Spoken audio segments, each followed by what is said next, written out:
नमः शिवाय दोस्तों, स्वागत है आपका फिर से एक बार हमारे चैनल वर्ल्ड ऑफ हैप्पीनेस में। तो दोस्तों, आज सूर्य अष्टम भाव की बात करेंगे। अष्टम भाव जो कि बहुत ज़्यादा कॉम्प्लिकेटेड भाव है, डेथ हाउस है, इंसान की मृत्यु का घर। इंसान के जीवन में जितने भी छुपे हुए पहलू हैं वो अष्टम भाव से देखे जाते हैं, और ज्योतिष में ये सबसे ज़्यादा रहस्यात्मक भाव है। यानी इसके बारे में अटकलें लगाना किसी भी सामान्य मनुष्य के बस की बात ही नहीं है। एस्ट्रोलॉजर्स ने, जो भी इसके रिसर्चर्स थे, जो भी ऋषि मुनि हुए, उन्होंने अष्टम भाव पर जितना ज्ञान लिखा है शायद किसी और भाव पर लिखा हो। सबसे ज़्यादा सुप्रीम और बहुत ज़्यादा अननोन भाव है। लाइफ में बड़े अचानक जो जितनी घटनाएं होती हैं, जब भी आप कहते हो कि सब ऐसा चल रहा था और अचानक से ऐसा हो गया, तो वहाँ पर जब आप देखोगे तो वो प्लैनेट, उस भाव का जो कारकत्व होगा, उस क्रिया का जो भी आपकी लाइफ में होगी, और उसका जो कारक घर होगा वो उस वक्त अष्टम भाव में आपको मिलेगा। जब भी आपको कोई ऐसी घटना आपकी लाइफ में आ जाए, अचानक से समथिंग, कोई बड़ा नुकसान हो जाए या कोई बहुत बड़ा फ़ायदा हो जाए, अचानक से किसी की अचानक बहुत बड़ी लॉटरी लग गई, रातों रात करोड़पति बन गया, तो ये जो बड़े मिराकल्स होते हैं ये सब अष्टम भाव से होते हैं। जो पेटीएम कंपनी का मालिक था, जब उसने पेटीएम ऐप बनाई थी ना, तो उसने एक रात पहले सोचा भी नहीं था कि ज़िंदगी में उन्होंने कभी ये ड्रीम भी नहीं देखा होगा कि जो हम करने वाले हैं वो इतना बड़ा कुछ करने वाला है। तो उन्होंने क्या किया, एक ऐप बनाई कि डिजिटल मनी एक दूसरे के अकाउंट्स में कैसे ट्रांसफ़र कर दें। तो उन्होंने दिमाग लगा करके वो ऐप जो है वो लॉन्च कर दी, और एक ही दिन में जब वो लोगों ने उसको डाउनलोड किया और पैसे भेजना वगैरह स्टार्ट किए, तो लोगों को इतना कंफर्टेबल लगा कि धड़ाधड़ करोड़ों लोगों ने उसको 2-4 दिनों के अंदर ही डाउनलोड कर लिया, और पेटीएम जो है उस ईयर की सबसे बड़ी कंपनी बन गई, और 3000 करोड़ का बिजनेस उठा लिया उस ऐप ने विद इन पहले ईयर के अंदर ही। और आज पेटीएम एक चाय वाला भी यूज़ करता है, एक रिक्शे वाला भी यूज़ करता है, और दुनिया के आप बड़े बड़े भारत के आप कहीं भी होटल्स में जाओगे, कहीं भी जाओगे, तो आपको सामने सबसे पहले पेटीएम का स्कैन लगा हुआ दिखाई देगा। और पेटीएम के बाद गूगल तक को गूगल पे लॉन्च करना पड़ गया, फ़ोन पे जैसी कंपनियां आ गई, भारत पे जैसी कंपनियां आ गई, कितने भी कॉम्पिटिटर्स आए मगर पेटीएम को हिला नहीं पाए। पेटीएम के मालिक की कुंडली में ऐसा क्या योग था जो अचानक से इतना बड़ा बूस्ट उसके जीवन में मिला। ये जो प्लैनेट्स होते हैं यहाँ पर तो कमाल करते हैं। अगर बहुत अच्छी अवस्था में हो तो रातों रात आपको सब कुछ देने के जो है वो काबिल होते हैं, और रातों रात आपको राजा से रंक बनाने की जो क्षमता है वो भी अष्टम भाव की है। अचानक से पता चला मृत्यु हो गई, अचानक से कोई बहुत बड़ी बीमारी आ गई, अचानक से कुछ बहुत बड़ा रिलेशनशिप लॉस हो गया, रिश्तेदारी में किसी अपने की मृत्यु हो गई या अपनी ही हो गई। अचानक जो घटनाएं घटती हैं जब खराब प्लैनेट्स इस भाव से होकर के गुजरते हैं, तो लाइफ में बड़े बड़े मेजर इंसिडेंट्स, अचानक होने वाले इंसिडेंट्स यहाँ से आते हैं। एक एस्ट्रोलॉजर हूँ, अष्टम भाव को इसलिए इतना ज़्यादा गहराई से समझता हूँ क्योंकि अष्टम भाव दुर्भाग्य का भाव है। यानी कि जिस भी भाव का स्वामी अष्टम भाव में चला जाएगा, या अष्टम भाव का स्वामी जिस भी भाव में चला जाएगा, वो चीज़ें आपकी दुर्भाग्य जीवन का बन जाता है। वहाँ डिनाई होता है, डिले होता है, डिनायल होता है। यानी कि इन तीनों में से कुछ भी हो सकता है। देरी होती है, लॉसेस होते हैं उस रिगार्डिंग। आप होल लाइफ आप ज़रूर कहते हो कि इस पार्ट से मैं लाइफ में बहुत दुखी रहा, इस चीज़ से हमेशा मुझे कष्ट रहा। छुपा हुआ सीक्रेट जो होता है ये अष्टम भाव के अंदर आता है। यानी कि आपकी जो भी लाइफ के सच है ना, जो सिर्फ आप जानते हो, वो आपके अष्टम भाव में पड़े हुए हैं।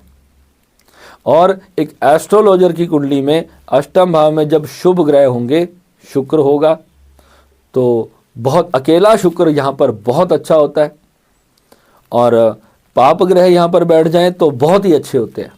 गर्म ग्रह सूर्य, अगर हम सूर्य की बात कर रहे हैं तो यहाँ पर ये समझ लो कि सूर्य को मैं पाप ग्रह नहीं मानता। सूर्य के लिए जो वैदिक एस्ट्रोलॉजी भी लिखती है इसे क्रूर ग्रह लिखती है, यानी कि हमारे साथ ये थोड़ी सी क्रूरता करता है, बुरा नहीं करता, क्रूरता करता है, यानी कि ये हमें एक डंडे से कुछ टीच करना चाहता है, कुछ बनाना चाहता है बलपूर्वक, हमें क्रूरता से, जैसे कहते हैं ना डांट डपक के एक लाइन पर लेके आ जाता है अष्टम भाव का सूर्य। क्रूरता से हमें किसी प्रोफेशन में धकेलता है, कहीं भी लेकर के आता है। जैसे मेरे को अचानक से रातों रात मेरे मन में एक विचार आया कि कुंडलिनी वाला वीडियो बनाया और आप लोगों की सहायता करने का एक छोटा सा भाव था। मैंने कभी सोचा भी नहीं था कि मैं यूट्यूब को फुल टाइम करूँगा और एस्ट्रोलॉजी को फुल टाइम करूँगा। मैं एस्ट्रोलॉजी सिर्फ अपने पैशन के लिए, अपने फैमिली के लिए और अपने लिए सीखता था, मगर मेरे को पता ही नहीं था कि मेरा प्लैनेट मुझे इतना गहराई में क्यों लेता जा रहा है। जीवन में ऐसी ऐसी घटनाएं घटती थी, रोज़ मैं उसको अपनी कुंडली पे चेक करने लगा और धीरे धीरे धीरे धीरे मैं उसका अपने आप को, मैं मास्टर तो मैं नहीं कहूँगा क्योंकि मेरे से बड़े बहुत पढ़े हैं, मगर ये पक्का है कि बड़े बड़े मास्टर्स भी जिन योगों को ढूंढ नहीं पाए, जीवन में जो व्यक्ति जितना ज़्यादा दुर्भाग्य लेकर के आता है तो उतनी ज़्यादा एस्ट्रोलॉजी वो करता है। मुझे लोग ये कहने लग गए थे कि सर आप ना इतनी हर बात को ही एस्ट्रोलॉजी से क्यों देख के चलते हो कि आज ये घटना घटेगी, आज ग्रह ऐसा नहीं है, तो आप पहले से ही आप नेगेटिव हो जाते हो। क्योंकि मैं इसलिए उस चीज़ को लेकर नेगेटिव होता हूँ क्योंकि मुझे भीतर से पता होता है कि मैं जितना मर्जी एफर्ट कर लूँ घटना वही घटनी है। और होता क्या है, वो घटती है घटना, वो घटना घटती है और उसके बाद एस्ट्रोलॉजर और ज़्यादा स्ट्रॉन्ग हो जाता है, अपनी विश्वास जो होता है अपनी विद्या पे उसे और ज़्यादा बल देता है, उसे और ज़्यादा स्ट्रॉन्ग करता है। तो सीक्रेसी, अष्टम भाव की सीक्रेसी और सूर्य जैसा प्लैनेट हो, सूर्य अष्टम भाव का लंबी आयु देता है और एस्ट्रोलॉजर बनाता है। तो मेरे तो 4-4 प्लैनेट बैठे हुए हैं यहाँ पर। ओशो के अष्टम भाव में 5 प्लैनेट थे, एक ही प्लैनेट मेरे से ओशो का और यहाँ पर फालतू था और वो था बृहस्पति। अब बृहस्पति जैसा घर जो त्रिक भावों में चला जाए उसे कहते हैं कि खराब फल देगा, मगर ओशो तो एक महान गुरु बन गए। कैसे बन गए? क्योंकि उनके पास ध्यान योग था, वहाँ पर अष्टम भाव में सूर्य भी था, अष्टम भाव में शुक्र भी था ओशो का, बुध भी था और मंगल था ऊर्जा का कारक। तो मैंने अपनी कुंडलियों को तो बहुत सारे जो ऐसे लोग हैं जो मैं देखता था कि जो स्पिरिचुअल लोग हैं उनकी कुंडली से मैं हमेशा कंपैरिजन करके देखता था कि किस ग्रह ने मुझे ज्ञान दिया। कि मैं सुबह आंख बंद करके बैठता हूँ तो जैसे ब्रह्मांड से कोई संकेत मिलते हैं मुझे, वो क्यों, कौन सी ऐसी चीज़ है जो मुझे सहायता देती है, मुझे पहले से उस चीज़ के बारे में बताती है कि ये घटनाएं घटने वाली हैं। ये जो इंट्यूशन पावर है, कोई अपना बहुत ज़्यादा विश्वास पात्र व्यक्ति बुरा करने वाला होता है ना, पहले से मुझे आत्मा मेरी आवाज़ दे देती है कि ये इंसान मेरे साथ गलत करेगा, पहले ही आवाज़ आ जाती है। मैं उसके प्रति पहले से ही अवेयर हो जाता हूँ और अपने मन को, अब दुख तो होता ही है मगर उसको संभालना पड़ता है फिर। और दुर्भाग्य का हाउस है और जो सेपरेटिव जो चीज़ें हमें जो करती है दुनिया से, तभी तो हम स्पिरिचुअलिटी में गए, क्योंकि जब तक हमें चोटें नहीं लगेंगी तो हम परमात्मा की तरफ जाते ही नहीं। अगर हमें संसार मिलता तो हम अध्यात्म में ना जाते, संसार में ही फंसे रह जाते। तो अब भगवान का थैंक्स निकलता है कि भगवान आपका थैंक्स कि आपने मेरे जीवन में वो चीज़ें करी, नहीं की होती तो मैं कभी ध्यान योग की तरफ जाता ही नहीं, कभी साधनाओं में जाता ही नहीं।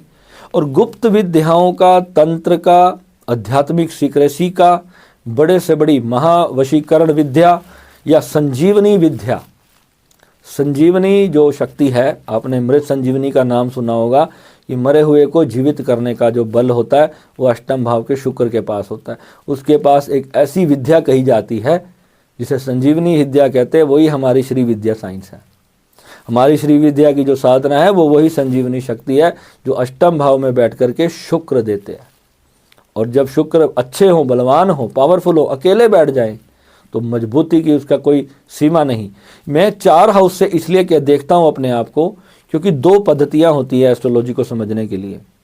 आपको जो मैं यहाँ पर चीज़ें बता रहा हूँ, आपको ये बहुत गूढ़ रहस्य वाली चीज़ें हैं, आपको काम आएंगी। क्योंकि लाल किताब में एक जिक्र आता है कि भाव ग्रह 9वें भाव में बैठा है और अष्टम से बोल रहा है। लोग कंफ्यूज हो जाते हैं कि बैठा 9th हाउस में है फिर 8वें से कैसे बोल रहा है। बोलता थोड़ी है ग्रह, वो बोलने का जो मतलब लाल किताब कह रही है कि जो प्रभाव है वो ज़्यादा 80-90% जो उसका प्रभाव है वो अष्टम भाव से दे रहा है, 10% भाव जो प्रभाव है वही सिर्फ नवम भाव दे रहा है। तो मेरी कुंडली में सूर्य, बुध और मंगल तीनों नवम भाव में बैठ करके अष्टम भाव से बोलते हैं। अब अष्टम भाव की जब मैंने अपनी सारी जब प्रेडिक्शंस बनाई और अपने जीवन को उसके साथ जब मैंने टैली किया तो अष्टम भाव बहुत ज़्यादा प्रबल मेरे जीवन में था और सारी घटनाएं अष्टम भाव वाली हो रही थी। जितनी भी चीज़ों को गहराई से रिसर्च करने के लिए बुध का अष्टम भाव में आना बहुत ज़रूरी है और मेरे को बुध अष्टम भाव से बोल रहा था। लाल किताब वाले कहते थे कि 9th हाउस में जब बुध जाता है ना तो उस व्यक्ति की स्मरण शक्ति 0 होती है। और मेरी तो बचपन की जो एक चीज़ मैंने कभी देखी थी वो आज तक मेरी आंखों से हटी नहीं। ऐसी स्मरण शक्ति तो अष्टम भाव का बुध देता है। तो मैंने उसको केपी एस्ट्रोलॉजी से जब मैंने उसको टैली किया तो मैंने क्या पाया, जो सटीकता है, जो ग्रह कहाँ बैठा है, कहाँ से उसकी रेमेडी करनी है। लोग लगन में कोई ग्रह बैठा है और वहीं से उसकी रेमेडी करना स्टार्ट करते हैं, ये महामूर्खता हो जाती है। ये मूर्खता नहीं कहूँगा, इसे अज्ञान कहूँगा कि जाने अनजाने ग्रह का उपाय कर दिया और उपाय कर दिया तो वर्ष भर के लिए वो ग्रह अपना फल देना समाप्त कर देता। सीक्रेट भाव है अष्टम और सीक्रेट पर्सनैलिटी होती है। जिसके अष्टम भाव में सूर्य होगा वो बहुत सीक्रेट व्यक्ति होगा। आपको लगता है कि क्या मैं सीक्रेट इंसान हूँ? मैं सब कुछ खुले आम बेधड़क होकर यूट्यूब पे बोलता हूँ, अपनी पूरी ज़िंदगी सुनाता हूँ, मगर ये सच में अष्टम भाव बहुत बड़ा सीक्रेट होता है। यहाँ पर मेरी ज़िंदगी के ऐसे बहुत सारे सीक्रेट हैं जो मैं आपसे शेयर ही नहीं कर सकता, क्योंकि सूर्य मेरा बैठा अष्टम भाव में और कुछ चीज़ें हैं ऐसी जो आप जान लो तो आपके लिए विनाशकारी हो सकती हैं। साधनाओं की कुछ चीज़ें ऐसी होती हैं, जैसे नेगेटिव थॉट्स के बारे में मुझसे लोग बात करते हैं। अगर आप, मुझे पता है आपकी कुंडली में अगर मान लो कोई बहुत विनाशकारी योग है तो मैं आपको उसके बारे में नहीं बताऊंगा। वो मेरे परिवार के लिए अगर कोई ऐसी चीज़ है जो मुझे लगता है कि मुझे नहीं, अपनी ज़बान पे भी नहीं लानी चाहिए क्योंकि वो मेरे परिवार की हेल्थ के लिए अच्छा नहीं है, तो मैं उसको जब तक उसकी सारी रेमेडीज़ नहीं कर लूँगा तब भी मैं उसको, फिर मैं शांत रहूँगा, उस चीज़ को अपने मन में ही दफन कर दूँगा। जो भी चीज़ें ज़िंदगी में हुई तो उसको, यानी कि दर्द, जहर, दुख, दुर्भाग्य, उसको पानी में घोल करके पी जाता है अष्टम का सूर्य। और अगर आपका अष्टम में सूर्य है तो आप देख लेना शुभ अवस्था में होगा। और सिंह राशि है मेरी, अगर आपकी ऐसी कोई प्रबल पावरफुल राशि बन रही है अष्टम भाव में और सूर्य बैठा है तो आपको ये सारी चीज़ें आपको देखने को मिलेंगी। और बहुत ज़्यादा हिडन होता है। हिडन यानी कि हिडन का मतलब ये नहीं है कि वो अपना व्यक्तित्व को ही छुपा लेगा, वो अपने दुख दर्द को छुपाएगा। जो उसकी लाइफ की सबसे पेनफुल सिचुएशंस रही होंगी वो लोगों से ज़्यादा शेयर नहीं करता, क्योंकि वो जान लेता है एक समय पे आकर के कि दुख तो जीवन का साथी है और कुछ ना कुछ घटनाएं हमारे साथ ऐसी हैं जो हमें एक्सेप्ट करनी पड़ती हैं, क्योंकि ग्रह कहीं से भी बैठा हो तो फिर वो अपना नेगेटिव एक्सपेक्ट भी पूरा देगा और पॉजिटिव एक्सपेक्ट भी पूरा देगा। अब ये अष्टम भाव का सूर्य नॉन चीटर होता है, किसी को भी धोखा नहीं देता। ये इसकी सबसे प्यारी बात होती है। अगर आप में से किसी का भी ये योग है, आप कभी भी किसी को चीट नहीं करोगे, यानी कि आपके अंदर इतनी दिलेरी होगी कि मेरी गलती से अगर मुझे कितनी बड़ी चोट भी पड़ रही होगी, आप झूठ बोल भी लोगे, आप 2 दिन बाद, 4 दिन बाद, 10 दिन बाद, 20 दिन बाद ना आप खुद जाके अपने उसी व्यक्ति को, जिसके साथ भी आपका कोई डिस्प्यूट बनेगा ना, आप उसको जा करके बोलोगे। आपकी आत्मा है सूर्य, और आत्मा अष्टम भाव में जाएगी तो गहराई में चली गई, अपनी गहराई से बहुत अंतर से आप कनेक्ट हो गए अपनी आत्मा से, क्योंकि सूर्य अष्टम में गया और शमशान में सूर्य चला गया, आपकी आत्मा ही शमशान में चलेगी। यानी आपका ध्यान 24 घंटे मृत्यु के रहस्यों में रहेगा कि मृत्यु क्या है, मृत्यु को जानना ही है, और जब तक मृत्यु को जान नहीं लोगे तब तक आपको चैन ही नहीं पड़ेगा। ये है अष्टम भाव का सूर्य। किसी एस्ट्रोलॉजर ने आपको इतनी डीप इसकी प्रेडिक्शंस नहीं बताई होंगी आपके चरित्र के बारे में और आपके स्वभाव, अष्टम भाव का सूर्य क्या क्या करता है। और जब आप उसमें बैठे ही हो, आपकी आत्मा वहाँ पर बैठी है, तो वो जो है किसी को धोखा देने की, बुरा करने की ये भावना कभी लेकर के ही अपने बीच में नहीं आ सकती।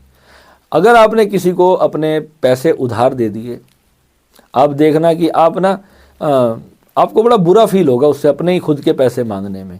आप जरा भी उसके ऊपर दबाव नहीं बना पाओगे और जैसा भी उसने किया तो आप बस माफ़ करते चले जाओगे।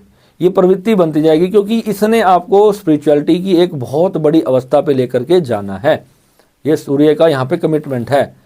और दीर्घ आयु देनी है, तो अंदर से जब तक आप हैप्पी नहीं रहोगे तो फिर दीर्घ आयु कैसी होगी। जो व्यक्ति दुखी होता चला जाएगा, बहुत ज़्यादा कष्ट में चला जाएगा, तो वो तो लंबी आयु का मालिक हो ही नहीं सकेगा, वो तो टेंशन डिप्रेशन में चला जाएगा। तो चंद्रमा यहाँ पर नहीं होना चाहिए। चंद्रमा यहाँ पर बहुत खराब करता है, मगर लोग शमशान के मंदिरों में जा के दूध चढ़ा करके खुद अपने चंद्र की ऊर्जा को अष्टम में पहुँचाने का काम करते हैं। ये लाल किताब वाले आपको कुछ भी उपाय देते हैं, आप करने लग जाते हो।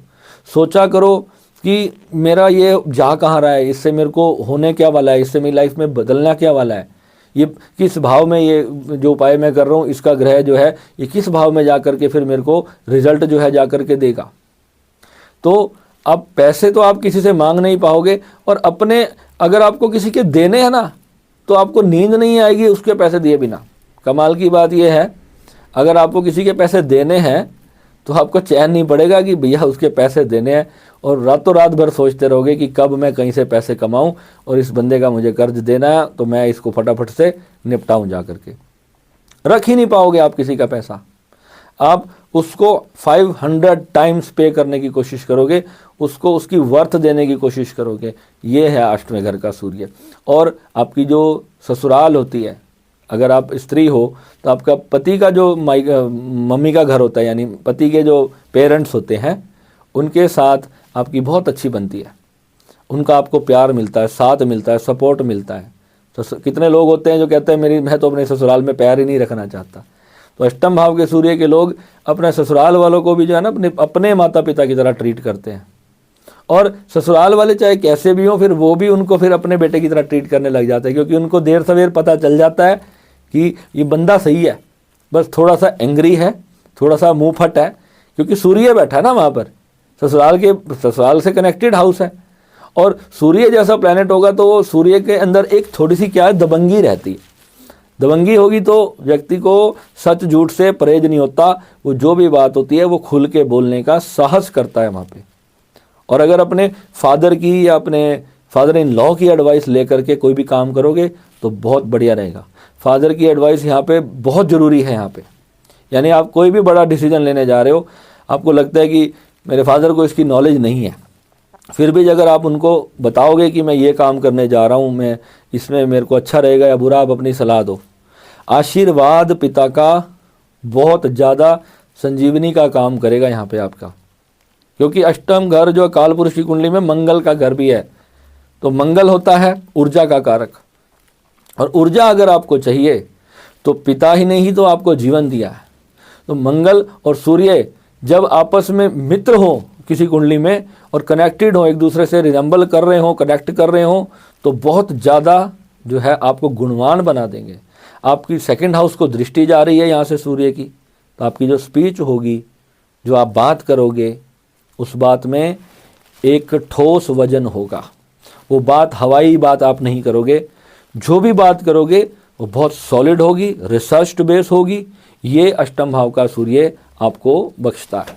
अब यहाँ पे आपका जो ऑरा मंडल है, जो बॉडी के चारों ओर, ये इतनी गहरी और बड़ी बात बता रहा हूँ। अगर आप स्पिरिचुअलिटी में चले गए, आप हीलिंग साइंस में चले गए, आप रेकी विद्या में चले गए, आपने जो है पैरा एटॉमिकल जो चीज़ें होती हैं और जो स्पिरिचुअल साइंसेज होती हैं, जो यूनिवर्सल चीज़ें होती हैं, जो एस्ट्रोलॉजी बेस्ड हैं, एस्ट्रोनॉमी बेस्ड हैं, या साइकोलॉजी बेस्ड हैं, फिलॉसफी बेस्ड हैं, तो इन चीज़ों में आपको अध्यात्म की नॉलेज, आपको अंतर्ज्ञान होना बहुत ज़रूरी है। और अंतर्ज्ञान होगा तो आपका ऑरा इतना प्रबल होगा कि लोग आपके पास आएंगे, आपके साथ बैठ करके सिर्फ आपसे बात करके ना अपना दुख सुनाते ही आपको भगवान का एक ऐसा वरदान मिला हुआ है कि आपको लोग अपना दुख सुनाएंगे और उनका दुख खत्म हो जाएगा। यानी उनको ऐसा लगेगा कि बस मेरे मन को एक शांति मिल गई। ऐसा लव हीलिंग आपके अंदर से निकलती है। भगवान की ये कृपा होती है अष्टम भाव वालों पर, ये बहुत बड़ी कृपा होती है जब सूर्य हो और यहाँ शुक्र बैठा हो साथ में, तो और बलवान है। थोड़ा सा मैरिड लाइफ के लिए थोड़ा सा भले ही पत्नी के साथ नोकझोंक भले ही करा सकता है थोड़ा मैं बोल देता हूँ, कोई बात नहीं, होती रहती है सबकी। तो सूर्य शुक्र को आप बैलेंस करके चलोगे तो सब बढ़िया चलेगा। जब आपको पता है कि मेरा ये प्लैनेट है और ये मुझे ऐसा रिजल्ट दे सकता है, तो वहाँ पर थोड़ी सी चीज़ों को ट्यून अप करने की ज़रूरत है। होता है ना इक्विलाइजर, कभी वाइफ की आवाज़ ज़्यादा तेज़ चलेगी ना तो उसको थोड़ा कम कर दो उसको कम करने के लिए थोड़ा आपको सूर्य जोरदार दिखाना पड़ेगा। अब आपका ज़्यादा गुस्सा आ रहा है, वाइफ दब गई, तो आपको थोड़ा अपनी आवाज़ को कम करना है। यानी कि ये चीज़ है, आपको बैलेंस लेकर के चलना है, झगड़े नहीं करने हैं। सूर्य शुक्र का झगड़ा नहीं करना, घर खराब होगा, गृहस्थी खराब होती है। इसको आपको, उससे आपको फिर हेल्थ इश्यूज आएंगे, क्योंकि शुक्र जब खराब होगा तो आपको हेल्थ इशू आने पक्के हो जाते हैं। आपको भगवान की पहले ही इतनी बड़ी ब्लेसिंग मिली हुई है, तो आप जो है लोगों को हील करो, लोगों के दुख दर्द बांटो, लोगों की सेवा करो। इससे आपका सूर्य शुभ होता जाएगा और नाम, प्रसिद्धि, यश और दुनिया का प्यार, दुनिया की ब्लेसिंग, दुनिया की दुआएं आपको मिलेंगी, दुनिया का आशीर्वाद आपको मिलेगा। जितनी गौ माता की सेवा यहाँ पर बैठ के करोगे उतना ज़्यादा आपको लाभ मिलेगा, क्योंकि सेकंड हाउस को देखता है। सेकंड हाउस गौशाला धर्म स्थान है, उसको देखता है। गौशाला की सेवा करोगे, गुड़ खिलाओ, गाय को जो भी खिलाओ, चारा खिलाओ, जो भी पालक खिलाओ, जो आपका मन करता है। गऊ की सेवा तो मैं हर रोज़ 10, 20, 50 बंदों को पकड़ पकड़ के बोलता हूँ कि तुम्हें गौ सेवा करनी है, क्योंकि गौ सेवा का मैंने रिजल्ट देखा है अपनी लाइफ के अंदर। गौ सेवा सच में आपको आत्मा कारक बनाती है, आपको महाविद्वान बनाती है, आपको संसार का भी सुख देती है और परलोक का भी सुख देती है। गौ माता के आशीर्वाद में बड़े से बड़े अनिष्ट कारक योग को काट देने की सामर्थ्य है। गुरु के आशीर्वाद से 1000 गुना पावरफुल अगर कुछ है इस दुनिया में तो वो गौ सेवा है। तो पॉजिटिव ऑरा है आपके पास, पॉजिटिव हीलर हो, दुख लेने की आपकी आदत बन जाती है, लोगों को दुख हरते हो, वहाँ पर थोड़ा सा जागरूक रहना जरूरी है यहाँ पर, क्योंकि कई लोग आपका फ़ायदा बहुत उठाते हैं। फ़ायदा इसलिए उठाते हैं क्योंकि उनको पता है भाई ये बोलता तो कुछ है नहीं, इसको जैसा कह लो बस कर तो देता ही है। हाँ, आपको अपने हिसाब से चलाने की कोशिश की जाएगी, तो वहाँ पर आपको थोड़ा सा क्या है, आपका दिल तो नहीं मानेगा, मगर फिर भी कोई बात नहीं, इतना ज़्यादा अनकंडीशनल नहीं होना दुनिया के लिए कि आप, वैसे तो हो ही नहीं पाओगे, आप कंडीशन लगा ही नहीं पाओगे। ये ऐसा ग्रह यहाँ पर सूर्य होता है कि आप कंडीशन लगा नहीं पाते, मगर फिर भी मैं कहता हूँ कि थोड़ा सा प्रायोरिटाइज करो अपनी लाइफ को, कि दुनिया पर लोगों से इतना प्यार भी मत करो कि आप खुद को भूल जाओ, और जब आपको उनके प्यार की ज़रूरत पड़े तो आपको मतलब जो है धोखा मिल जाए। उस वक्त आपको जो है आपको पता चले बिल्कुल लास्ट मोमेंट पे आपको चीटिंग हो गई, तो आपको कोई मदद करने वाला नहीं खड़ा हुआ। तो ऐसे काम मत करना, थोड़ा सा लोगों से उतना ही रखो जो सच में आपके साथ हैं, दिल से हैं, जो जुड़े हुए हैं आपके साथ, आपको सच में प्यार करते हैं, उनके लिए करो, चाहे फिर वो दोस्त हैं, चाहे वो पड़ोसी क्यों ना हो। क्योंकि अष्टम भाव का जो सूर्य होता है ना, वो लोगों को जा के उनकी मदद करता है, पकड़ पकड़ के कहता है भाई मैं तेरे को भी सिखाऊं, तेरे को भी सिखाऊं, तेरे को भी सिखाऊं। ये बीमारी है हम लोगों की, तो इसको समझना है। अब जिसको नहीं कद्र है उसको फिर छोड़ दो एक बार के लिए, आपको ये ध्यान रखना है, क्योंकि आपके पास स्पिरिचुअल ज्ञान है, और स्पिरिचुअल ज्ञान लोगों को कईयों को नहीं चाहिए होता। मेरे एक मित्र ने मुझे कहा था कि यार तू लोगों के लिए इतना समय देता है, इतना लोगों को समझाता है, लोग उसकी वैल्यू तो करते ही नहीं, तो क्यों ना तू यूट्यूब पर बैठ जा, किसी को तेरी ज़रूरत होगी तो वो जो पात्र होगा, वो जो सही जिसको नीड होगी ना, वो तेरी बात को सुनेगा। और मैंने कहा यार पता नहीं मुझे ये क्या होता है कि मेरे को जो मिला है ना, मेरा मन करता है मैं बांटूँ दुनिया को, क्योंकि इतना बड़ा खजाना अगर आपके पास है और फ्री मिल रहा है, भगवान से फ्री मिल रहा है, तो मन करता है बांटे। ये ज्ञान कारक होता है, आत्मा जागृत होती है हमारी। हम नहीं चाहते कि हमारी विद्या हम ले करके दुनिया से चले जाएं, हम किसी को दे करके ना आ जाए, प्रेत योनि को प्राप्त हों, हम नहीं चाहते। वो प्रेत योनि को कोई प्राप्त नहीं होता अगर विद्या ना शेयर करके गया। मगर ये बात क्यों कही जाती है, इसलिए क्योंकि ज्ञान जो है ना, अगर हमें किसी चीज़ का ज्ञान है और वो ज्ञान अगर हम आगे किसी को ट्रांसफ़र नहीं करके गए तो फिर हमने एस्ट्रोलॉजी की नहीं, हमने दुनिया का विनाश तय कर दिया। अगर मान लो सपोज करो एक रसगुल्ला बनाने की कला अगर हमारे जो बड़े थे उन्होंने हमें नहीं दी होती, तो क्या हमारा मुंह मीठा हो सकता, क्या हम कभी रसगुल्ला खा सकते? ऐसे ही एस्ट्रोलॉजी, ऐसे ही सारा ज्ञान है, ऐसे ही अध्यात्म है, ऐसे ही ध्यान योग है, ऐसे ही जितनी साधनाएं हैं ना। अब बाबा बागेश्वर जी हैं, वो उन्होंने जो कर्णपिशाचिनी की साधना की, उसकी वो भयानक साधना है, वो हर व्यक्ति डरता उसमें हाथ डालने से, मगर वो एक गुरु होते हुए उसका ज्ञान नहीं दे रहे लोगों को, वो साधना नहीं करवा रहे, वो लोगों की चीज़ें तो बताते हैं, मगर वो चाहते तो उस ज्ञान को आगे पहुंचा सकते हैं, वो ज्ञान दुनिया तक कितने और लोगों को उसका कम से कम वो उनके जाने के बाद भी वो विद्या संसार में जीवित रहेगी। मगर ये लोग होते हैं ना जो अपने लिए सोचते हैं, तो अपना ही उनको नाम मान प्रतिष्ठा चाहिए होती है, वो लोगों को ज्ञान देने की कोशिश नहीं करते। और श्री विद्या जैसी साधना को अगर कोई व्यक्ति अपने पास रख के चला जाए तो मैं समझता हूँ उससे बड़ा गरीब इस संसार में कोई नहीं। उसने फिर लोगों को ज्ञान पहुँचाया नहीं। ठीक है, लोगों को सिखाने के लिए समय लगता है, आप उसके लिए चार्ज कर लो, मगर आप ज्ञान को सिर्फ अपने तक ना रखना। ये सूर्य जो है अष्टम भाव में जब आपका बैठा है तो आपके अंदर भगवान ने ये कुदरती गुण दिया है और इसको आपको पहुँचाना चाहिए। डेथ हाउस है, सूर्य यहाँ पर बैठा है, तो डेथ तो भैया बहुत देर से होगी, मगर कई बार थोड़ी सी कष्ट आ जाता है, तो उसके लिए आपको यहाँ पे रेमेडी क्या है, वही सिंपल, गुड़ खिलाओ गौ माता को, जितना खिला सकते हो गुड़ का दान करो, मंदिर में गुड़ का दान करो, गुरुद्वारों में गुड़ का दान करो, है ना, और सूर्य भगवान को जल चढ़ाओ। सूर्य का स्टोन यहाँ पर आप सिद्ध करके धारण कर सकते हो तृतीय हाउस में पहुँचाने के लिए। उसके लिए आप यहाँ पर माणिक्य रत्न पहन सकते हो, रूबी पहन सकते हो आप यहाँ पर। बहुत ही बढ़िया फल आपको सूर्य के लिए अगर आप यहाँ पर ये स्टोन पहनोगे तो आपको वो देगा। अब एक बहुत बड़ी रहस्यात्मक मैं चीज़ आपको बता रहा हूँ जो मेरे खुद के जीवन में घटी है, वो आप देख लेना, आपकी लाइफ में भी जरूर हुई होगी। अष्टम भाव में जिसका भी सूर्य होगा, सोसाइटी के लिए ये लोग सच में वरदान होते हैं, समाज के लिए ज्ञान देने के लिए ये ग्रह बहुत अच्छा होता है, मगर इनके सामने कभी भी किसी की मृत्यु आसानी से नहीं होती। यानी अगर कोई व्यक्ति दुनिया छोड़ के जा रहा है, आपके नॉन में ही है, कोई दादा परदादा हैं, वो शरीर छोड़ने का समय आ गया, आप हॉस्पिटल में जाके उनको लास्ट टाइम में आप उनको सी ऑफ करने के लिए खड़े हो गए, तो आपको ये बेशा ध्यान रखना है कि जितनी देर आप खड़े रहोगे सामने वाले का प्राण नहीं निकलेंगे। ये अष्टम भाव का बहुत बड़ा सीक्रेट है।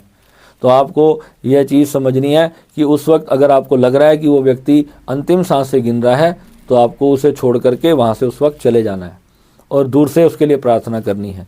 यानी कि वो आपका चेहरा ना देखे। अगर वो उस वक्त आपको देखता रहेगा तो वो आपका एक ऑरा के अंदर एक ऐसी सुपर एनर्जी है, वो प्राण उसको छोड़ने नहीं देगी, वो तड़पने लग जाएगा। तो ये ऐसी चीज़ हो जाएगी। तो आपको जो है ऐसा ही करना है। मेरी दादी जी के समय ऐसा ही हुआ था। मेरी दादी जी ऑलमोस्ट डॉक्टर ने कह दिया था बस ये बस जा चुकी हैं, मगर मैं इतने प्रेम उनको करता था, तो 2 दिन तक मैं उनके सामने बैठा रहा, मैं गीता का पाठ करता रहा और उनको हीलिंग करता रहा कि मेरे को लगता था कि मैं उनको अभी भी बचा लूँगा। बस उनकी अंतिम जो सांस थी वो चल रही थी। और मेरे गुरुजी, मैंने उस समय उनको फ़ोन किया, मैं गुरुजी ऐसे मेरी दादी जो हैं वो शरीर छोड़ के जाने वाली हैं, तो मैं क्या करूं। मैंने अपनी दादी के ना उनको थोड़ा लीवर में प्रॉब्लम आई थी, तो उसके कारण जो है वो बीमार हो गई थी। तो 2-2.5 महीने तक वो बहुत बीमार रही और फिर उनका शरीर छूट गया। तो उस वक्त मैंने उनके नाभि चक्र पे हाथ रख करके नाभि चक्रा को जो है शक्तिपात देने की कोशिश की, तो मुझे बहुत बड़ा झटका लगा। जैसे कि परमात्मा का एक क्लियर झटका मेरे को लगा कि मुझे वो नहीं रोकना उनको, यानी उनका समय आ गया था। तो मैंने अपने गुरुजी को बताया कि गुरुजी ऐसे ऐसे हुआ, मैंने अपनी दादी को ऐसे रोकने की कोशिश की शक्तिपात से, तो मेरे को बहुत तेज का झटका लगा। तो गुरुजी ने कहा तुझे ऐसा नहीं करना चाहिए था, तूने किसकी आज्ञा से ये किया। तो मैंने कहा गुरुजी मुझे पता नहीं था। तो मैं आपको बताता हूँ ना कि यही कुंडलिनी जब जागृत होती है तो फिर हम भगवान के कर्मों में हस्तक्षेप करने लगते हैं, तो फिर वो आसान नहीं होता। कई बार वो कर्म इतना स्ट्रांग होता है, फिर वो आपको भगवान झटका भी ऐसा जोरदार देते हैं कि आपको पता चल जाता है कि मेरे को इसमें टांग नहीं अड़ानी। तो ऐसी जब परिस्थिति हो और आप हीलर हो, तो वहाँ पर जो रेकी हीलिंग में मास्टर लेवल जो कर चुके हैं, मैं उन लोगों के लिए बता रहा हूँ। अगर आप मेरा वीडियो देख रहे हो तो आपको किसी ऐसे व्यक्ति को उस वक्त इतना पावरफुल हील करने की कोशिश नहीं करनी। हाँ, कोई बहुत ज़रूरी 1-8 घंटा 2 घंटा किसी को जीवन देना है, कोई बहुत बड़ा काम किसी का रुका हुआ है, तो उस वक्त आप उसे रोक सकते हो। इस तरीके की आप वो अपनी जो विद्या है, अपनी हीलिंग से आप एक आत्मा को प्राण का प्रवाह करके थोड़ी देर के लिए आप उसको रोक सकते हो। मगर वो भी मैं कहता हूँ अगर बहुत ज़्यादा ज़रूरी ना हो तो ऐसा पंगा नहीं लेना चाहिए आपको।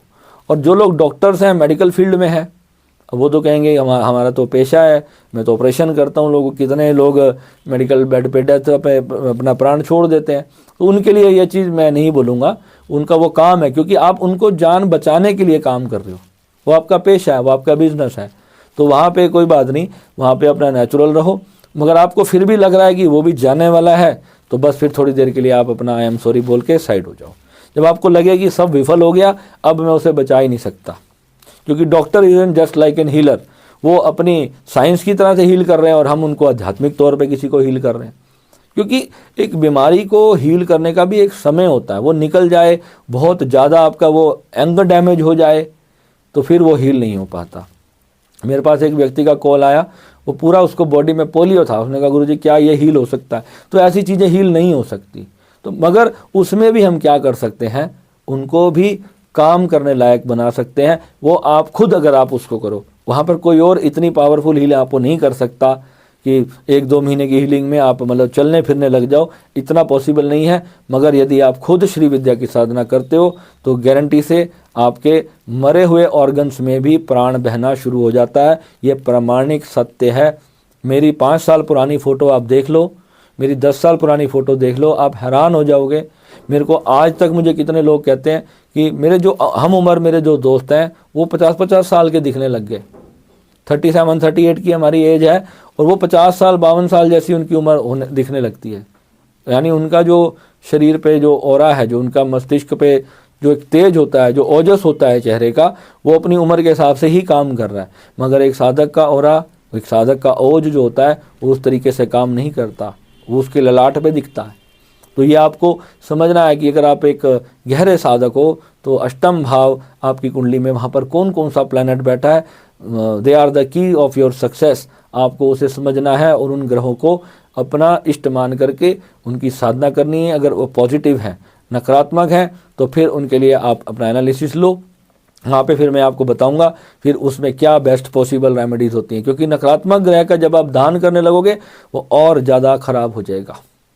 आपको हर कोई बोल देता है कि अष्टम भाव में कोई ग्रह खराब बैठ गया तो उसके लिए दान शुरू कर दो। ऐसे नहीं है। दान करने से हमेशा उस ग्रह की ऊर्जा घटती है, कम होती है। इसको मैं पहले भी कई बार मैंने बताया और आज फिर बता रहा हूँ कि किसी भी ग्रह का कोई भी चीज़ आप उठा करके यूं ही दान नहीं किया करो। अपने हाथ से कुछ दान करोगे तो वो एनर्जी आपके ऑरा से हमेशा रिड्यूस होगी।